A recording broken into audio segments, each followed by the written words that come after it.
Hi hello friends, welcome to Deepa kitchen. ಇವತ್ತೊಂದು special spongy dosa recipe ನಿಮ್ಮ ಜೊತೆ ಶೇರ್ ಮಾಡತ್ತೀನಿ ನೋಡ್ರಿ.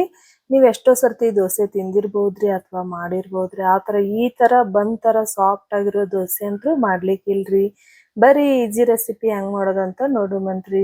ಇಲ್ಲಿ ನೋಡ್ರಿ, 1 ಕಪ್ ಆಗೋಷ್ಟು ಸಾಬುದಾನಿ ಹಾಕೊಂಡೇನ್ರಿ, 2 ಕಪ್ ಆಗೋಷ್ಟು ರೇಷನ್ ಅಕ್ಕಿ ಹಾಕೊಂಡೇನ್ರಿ, ಅದ್ರ ಜೊತೆಗೇನೆ 2 ಸ್ಪೂನ್ ಆಗೋಷ್ಟು ಕಡ್ಲಿಬೇಳೆ ಕೂಡ ಹಾಕೊಂಡೇನ್ರಿ, ಅರ್ಧ ಅರ್ಧಕ್ಕಿಂತ ಸ್ವಲ್ಪ ಕಡಿಮೆ ಅರ್ಧ ಕಪ್ ಆಗೋಷ್ಟು ಉದ್ದಿನ ಬೇಳೆ ಹಾಕೊಂಡೇನ್ರಿ, 1 ಸ್ಪೂನ್ ಆಗೋಷ್ಟು ಮೆಂತೆ ಹಾಕೊಂಡೇನಿ ನೋಡ್ರಿ. ಇದನ್ನೇನ್ ಮಾಡ್ಬೇಕ್ರಿ, 1-2 ಸರ್ತಿ ಸ್ವಚ್ಛಗೆ ತೊಳೆದು ನೆನೆಸಿಡ್ಬೇಕ್ರಿ. ಏನಿಲ್ಲ ಅಂದ್ರೂ 5 ಅವರ್ ನೆನೆಸ್ಬೇಕಾಗುತ್ತೆ ನೋಡ್ರಿ. ಇವಾಗ ನಾನು ಕೂಡ ನೆನ್ಸಕ್ ಇಟ್ಟೀನ್ರಿ. ನೆಕ್ಸ್ಟ್ ಇಲ್ಲಿ ನೆಂದವ್ ನೋಡ್ರಿ. ಇವಾಗ ರಾತ್ರಿ ಆಗೈತ್ರಿ. ಹಿಟ್ಟು ರುಬ್ಕೋಬೇಕಾಗತ್ರಿ. ಇದನ್ನ ಸಾಫ್ಟ್ ಆಗಿ ದೋಸೆ ಹಿಟ್ಟು ಹೆಂಗ್ ರುಬ್ತೇವಲ್ರಿ, ಅದಕ್ಕಿಂತ ಸ್ವಲ್ಪ ಸಾಫ್ಟ್ ಆಗಿ ರುಬ್ಕೋಬೇಕಾಗತ್ರಿ. ಇವಾಗ ನಾನು ಮಿಕ್ಸಿ ಜರಿ ಒಳಗೆ ಹಾಕೊಂಡು ಹಿಟ್ಟು ರುಬ್ಕೋತೀನಿ ನೋಡ್ರಿ.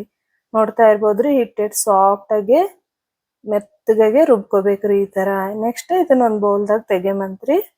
ಇದನ್ನೇನಿದ್ರು ಒಂದು ಓವರ್ ನೈಟ್ ಬಿಡ್ಬೇಕಾಗತ್ರಿ.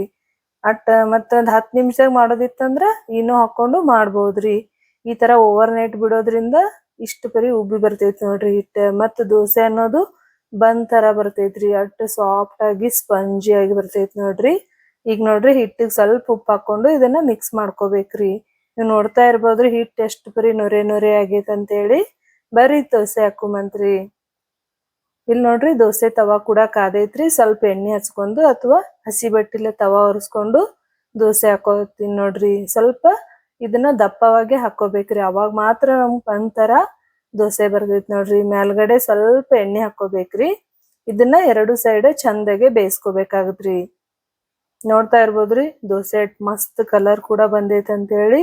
ಸಿಂಪಲ್ ಐತ್ರಿ, ಈಜಿ ಐತ್ರಿ, ಮತ್ತ ಅಷ್ಟೇ ಟೇಸ್ಟಿ ಕೂಡ ಐತ್ ನೋಡ್ರಿ. ನೋಡ್ರಿ, ದೋಸೆ ಕೂಡ ರೆಡಿ ಐತ್ರಿ. ನನ್ನ ರೆಸಿಪಿ ನಿಮಗೆ ಇಷ್ಟ ಆಯ್ತಂದ್ರ ಮರಿಲಾರ್ದೆ ಒಂದು ಲೈಕ್ ಮಾಡ್ರಿ. ಹಂಗೆ ಚಾನಲ್ ಸಬ್ಸ್ಕ್ರೈಬ್ ಕೂಡ ಮಾಡ್ರಿ. ನೀವು ನೋಡ್ತಾ ಇರ್ಬೋದ್ರಿ, ಎಷ್ಟು ಮಸ್ತಾಗೆ ಸ್ಪಾಂಜಿ ದೋಸೆ ರೆಡಿ ಐತೆ ಅಂತ ಹೇಳಿ. ನೋಡ್ರಿ, ಎಷ್ಟು ಸಾಫ್ಟ್ ಐತ್ರಿ. ಯಾರಿಗ್ ಬೇಕಾದವರು ಈ ದೋಸೆ ಕೊಟ್ರೆ ಗೊತ್ತಾಗಲ್ರಿ ಇದು ಸಾಬುದಾನಿ ದೋಸೆ ಐತೆ ಅಂತ ಹೇಳಿ. ಅದೇ ರೀತಿ ನಿಮ್ಗೆ ಕ್ರಿಸ್ಪಿ ದೋಸೆ ಕೂಡ ಹಾಕಿ ತೋರಿಸ್ತೀನಿ ನೋಡ್ರಿ ನಾನು. ನೀವು ಸಾಫ್ಟ್ ಕೂಡ ಮಾಡ್ಕೋಬಹುದ್ರಿ ಅಥವಾ ಕ್ರಿಸ್ಪಿನೂ ಮಾಡ್ಕೋಬಹುದ್ರಿ. ಕ್ರಿಸ್ಪಿ ಮಾಡ್ಕೋಬೇಕಂದ್ರ ಹಿಟ್ಟನ್ನ ಸ್ವಲ್ಪ ತೆಳು ಮಾಡ್ಕೋಬೇಕ್ರಿ. ಮತ್ತ ದೋಸೆ ಅನ್ನೋದು ತೆಳುವಾಗಿ ಹಾಕೋಬೇಕ್ರಿ. ಅವಾಗ ಮಾತ್ರ ನಮ್ಗ ಕ್ರಿಸ್ಪಿ ದೋಸೆ ಸಿಗುತ್ತೆ ನೋಡ್ರಿ. ಇನ್ನ ಟೇಸ್ಟ್ ಹೆಚ್ಚಿಸಾಕ ನಾನು ಇಲ್ಲಿ ಸ್ವಲ್ಪ ಆನಿಯನ್ ಮತ್ ಸ್ವಲ್ಪ ಚಟ್ನಿ ಪುಡಿ ಹಾಕೊಂಡಿನ್ರಿ.